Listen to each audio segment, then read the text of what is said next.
नमस्कार, मैं हूं कृतिका और पेश है आज के प्रमुख हलचल से। कोविड-19 महामारी के कारण पूरे विश्व में अप्रिय स्थितियां बनी तथा इसके प्रभाव से देश और प्रदेश भी अछूता नहीं रहा। प्रदेश के कई शासकीय सेवक भी कोरोना संक्रमण की चपेट में आए हैं। इस कारण कुछ शासकीय सेवकों की मृत्यु भी हुई है। इस पूरे मामले की संवेदनशीलता को देखते हुए मुख्यमंत्री श्री शिवराज सिंह चौहान द्वारा मई में कोविड-19 अनुकंपा नियुक्ति योजना प्रारंभ की गई है। इस योजना के माध्यम से राज्य शासन द्वारा उसके नियोजन में कार्यरत समस्त नियमित स्थायी कर्मी कार्यभारित एवं आकस्मिकता निधि से वेतन पाने, दैनिक वेतन भोगी, तदर्थ संविदा, कलेक्टर दर, आउटसोर्स मानदेय के रूप में कार्यरत शासकीय सेवक एवं सेवायुक्तों के लिए मुख्यमंत्री कोविड-19 अनुकंपा नियुक्ति योजना लागू की गई है। मुख्यमंत्री द्वारा नियमित रूप से समीक्षा कर निर्धारित समय सीमा में नियुक्ति के निर्देश दिए गए। पूरी प्रक्रिया को पारदर्शिता बनाने के लिए ऑनलाइन पोर्टल भी जारी किया गया है। इससे प्रक्रिया का सरलीकरण हुआ है तथा नियमित मॉनिटरिंग भी संभव हुई है।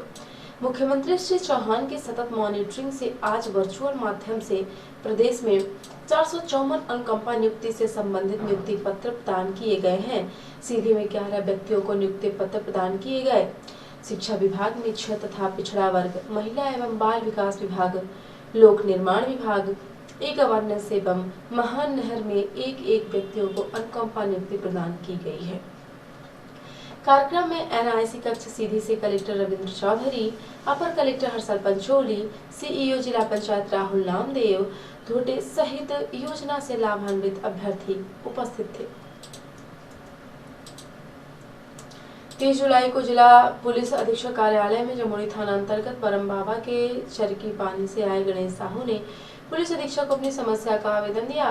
पुलिस अधीक्षक को अपनी समस्या का आवेदन देने के बाद गणेश साहू ने एनटीवी इंडिया न्यूज को बताया कि जमीनी विवाद में उसके ही भाइयों ने उसके घर में घुसकर उसको, उसकी पत्नी, बच्चों को पूरी तरह से पीटा है और इतना ही नहीं, घर से निकालकर गांव में दौड़ा कर पीटा। अब स्थिति यह है कि वह अपने घर वापस नहीं जा सकता। वहां अगर जाता है तो उसके साथ मारपीट करने के लिए उसका परिवार तैयार बैठा है। आगे गणेश साहू ने बताया कि उसने इस घटना की रिपोर्ट जमुड़ी थाने में की है, लेकिन पुलिस आज तक जांच पड़ताल तक के लिए नहीं गई। समस्या हमारे पास, हमारे परिवार मारपीट किए, जबरन 15 आदमी घुसकर हमको मारा, हमारे पत्नी को मारा, हमारे बेटी को मारा और मार के और फुटबॉल जैसे गांव में रगेद कर पीटा। और जब वहां से हमने चला तो एक बार 100 नंबर से 12 बजे रात आया है, थाना जमोड़ी में पहुंचा, उसका समझौता किए। समझौता करने के बाद दोनों पार्टी को घरे भेजा और जैसे घरे भेजा तो लोग आगे पहुंचे, हम पीछे पहुंचे तो हमारे घर में 15 आदमी घुसकर या सबको मारा। एक के बाद हमने अपना परिवार लेकर बोला कि हमारे घर का कनेक्शन भी काट दिया और बोला कि यार रात में इसको ख़त्म करके ही थाने में चलना है। किस बात का विवाद है? ये ज़मीनी विवाद है सर। कौन है? भाई लोग हैं? हमारे भाई, सगे भाई हैं। क्या क्या नाम है? नाम है कैलाश, रमेश और संतोष, राजेश, कमलेश, मनोज, ये सब कहाँ रहते हैं? विनोद, सब वहीं रहते हैं। श्रीमान जी, क्या चाहते हो? श्रीमान जी, हम ये चाहते हैं कि हमारे साथ में इतनी अन्याय की गई तो हम थाने में रिपोर्ट किया, आज तक वो मान लीजिए हमारा प्राण निकल जाता, लेकिन पुलिस कर्मचारी आज तक जांच करने नहीं गई है और मैं घर नहीं जाने नहीं पा रहा हूं। वो बोलते हैं कि तुम यहाँ आओगे तो काट के फेंक दूंगा। क्या नाम है आपका? हमारा नाम है गणेश साहू। और पीड़ित गणेश साहू की फरियाद को सुनकर जिले के पुलिस अधीक्षक को इस मामले में तत्काल कार्यवाही करनी चाहिए। यदि उसे जमुड़ी पुलिस से न्याय नहीं मिल रहा है तो पुलिस अधीक्षक को मामले की स्वयं जांच करके पीड़ित को न्याय देना चाहिए, जिससे लोगों का भरोसा पुलिस पर कायम रह सके। राजस्व विभाग की समीक्षा बैठक में अपर कलेक्टर हर्षल पंचोली द्वारा राजस्व संबंधी कार्यों में गति लाने के निर्देश दिए गए हैं। उन्होंने राजस्व संबंधी कार्यों में अपेक्षित प्रगति नहीं होने के कारण प्रत्येक शुक्रवार को समीक्षा बैठक आयोजित करने के निर्देश दिए हैं। इसके साथ ही उन्होंने प्रत्येक तहसील में प्रत्येक दिवस पटवारियों एवं राजस्व निरीक्षकों के कार्यों की समीक्षा के निर्देश दिए हैं। अपर कलेक्टर द्वारा सीमांकन, बंटवारा, राजस्व वसूली, उपार्जन, नामांतरण संबंधी विषयों की तहसीलवार समीक्षा की गई। इसके साथ ही राजस्व न्यायालयों में प्रकरण के निराकरण की स्थिति की समीक्षा की गई। न्यायालयों में 1 वर्ष से अधिक समय से लंबित प्रकरणों की संख्या पर अप्रसन्नता व्यक्त करते हुए प्रकरणों के निराकरण में गति लाने के निर्देश दिए गए हैं। उन्होंने सीएम हेल्पलाइन में शिकायतों के निराकरण की समीक्षा की। अपर कलेक्टर ने सीमांकन के 2 वर्ष से अधिक लंबित प्रकरणों के कारण RI सिहावल तथा हनुमानगढ़ को नोटिस जारी करने के निर्देश दिए हैं। बैठक में समस्त उपखंड अधिकारी, तहसीलदार, नायब तहसीलदार एवं राजस्व निरीक्षक उपस्थित रहे। भाजपा कार्यकर्ता आधारित विश्व की सबसे बड़ी पार्टी है। कार्यकर्ता आधार बिंदु होता है, न कि नेता। कार्यकर्ता पार्टी की पंच निष्ठाओं के साथ निरंतर आगे बढ़ता रहता है। उसके बढ़ने से ही पार्टी भी बढ़ती रहती है। सबका साथ, सबका विकास पार्टी का दर्शन है। विश्व की जय हो, मानवता का कल्याण हो, यही पार्टी का विजन है। उक्त बातें नगर मंडल की कार्य समिति की बैठक को संबोधित करते हुए भाजपा जिलाध्यक्ष इंद्र सिंह चौहान ने व्यक्त की। बैठक की अध्यक्षता मंडल अध्यक्ष धर्मेंद्र शुक्ला ने की।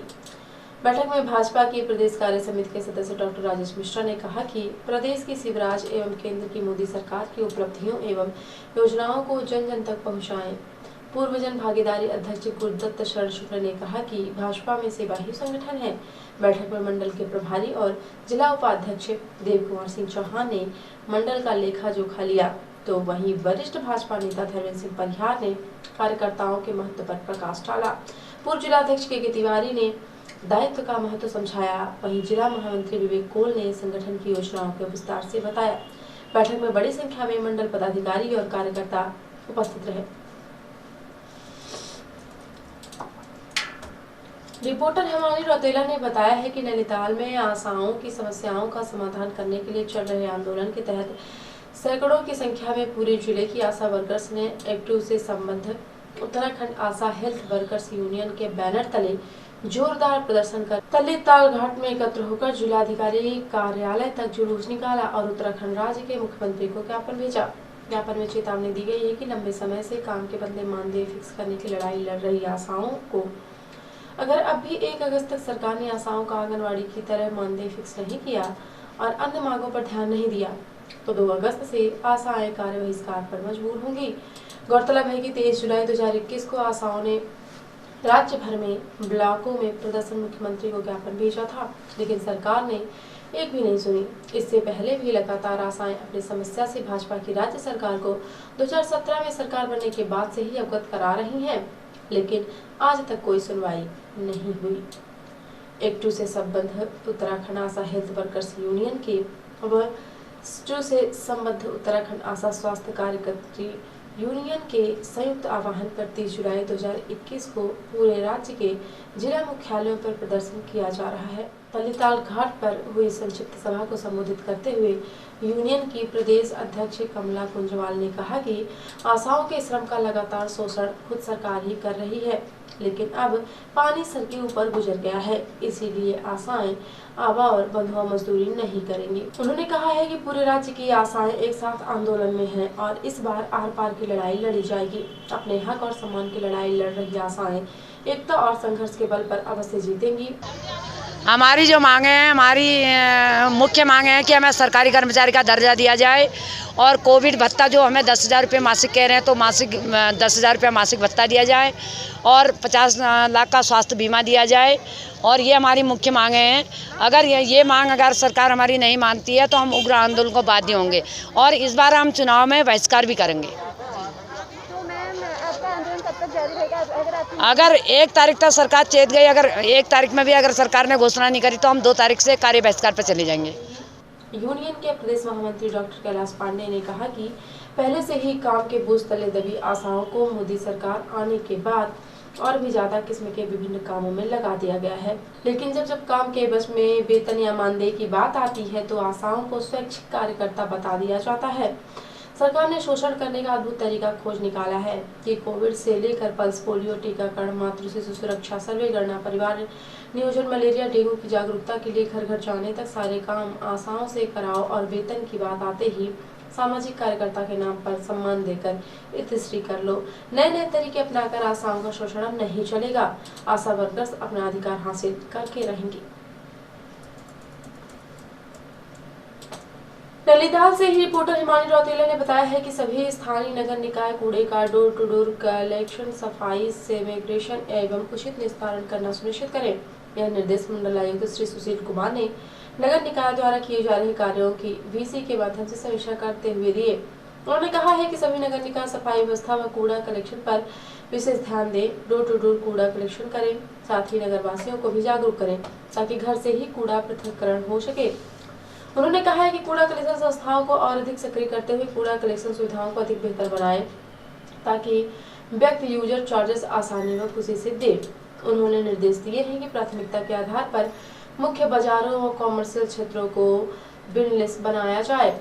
उन्होंने कहा है कि निकायों की आय वृद्धि हेतु बोर्ड के साथ समन्वय बनाते हुए कार्य किए जाएं तथा कॉमर्शियल क्षेत्रों का एसेसमेंट सही से किया जाए व आय के अन्य स्रोत भी तलाशे जाएं। उन्होंने नगर निकायों को निर्देश दिए हैं कि वे नगरों का ड्रेनेज प्लान बनाएं तथा जल भराव क्षेत्रों में विशेष ध्यान दें। साथ ही जल भराव क्षेत्रों से पानी निकालने हेतु तुरंत कार्यवाही करना सुनिश्चित करें ताकि लंबे समय तक पानी जमा न हो सके। उन्होंने निर्देश करते हुए कहा है कि निकायों में कहीं अंधेरा न हो, इसके लिए स्ट्रीट लाइट व्यवस्था सुनिश्चित करें तथा नियमित निरीक्षण भी करें। और अब से प्रादेशिक हलचल। 9 राजधानियों में सबसे महंगा पेट्रोल। भोपाल में जुलाई में 9 बार बढ़े दाम। चढ़ोलवाला घाट में डीजल भी 100 रुपए के पार।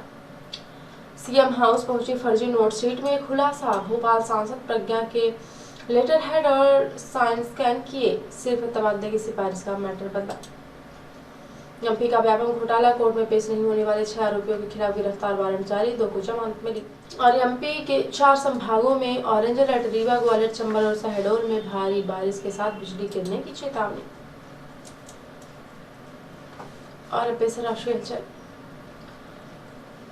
जम्मू कश्मीर में आतंकी हमला। बारामूला में सीआरपीएफ टीम पर ग्रेनेड अटैक, 3 जवान और 1 नागरिक घायल। सर्च ऑपरेशन जारी। अफगानी फोर्स ने तालिबानों के कब्जे से कई गांव वापस लिए। मुठभेड़ में पाकिस्तानी सेना के अफसर भी ढेर।